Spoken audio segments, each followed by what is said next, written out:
for 30 days. When I was born, that's what I did done. Inspire Africa Coffee tubebaza kubanga batwaniriza ne tuyingira. Ewala gye tugenda omuwa omusolo gy'atadde sente tebatukiriza kuyingira. Naye anyway tuyingidde ne tulaba ebigenda maaso wano. Naye ebibuuzo of course tulina bingi. Okusookera ddala sente mmeka gavumenti zeetadde wano ez'omuwa omusolo.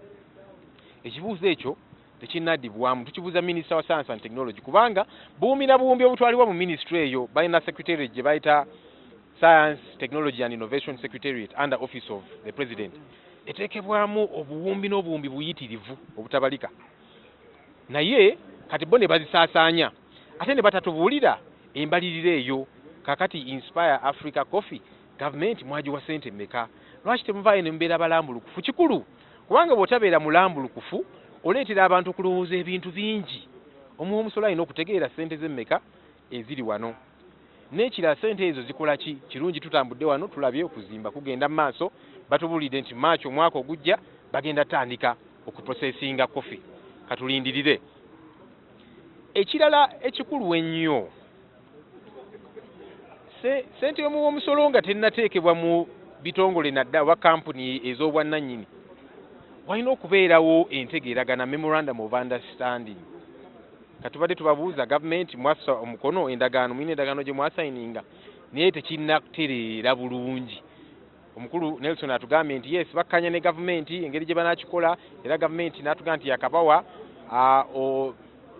obuwumbi nga 74 ze yakabawa sofa. Naye walina okubeerawo entegeeragana. Omwanyi gwe tukola wano guva gonna we tugusanga Ebugisu Zombo ne tutandika gukola ki kuguprocessinga. So inja kubanga ovumirira eno factory ate n'omwanyi gwo nga gukoze ki guli wano. Oyinza kubanga ovumirira eno factory brother wo yakola wano. Eno factory eri mu kugenda kati mbantu mu 1,200 Abannayuganda be ali wano abakola bokka.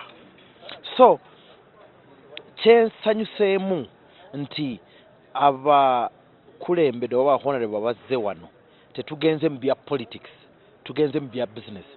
It's a game of money. Nteeka mmeka nja mmeka bye tubadde twogera muko.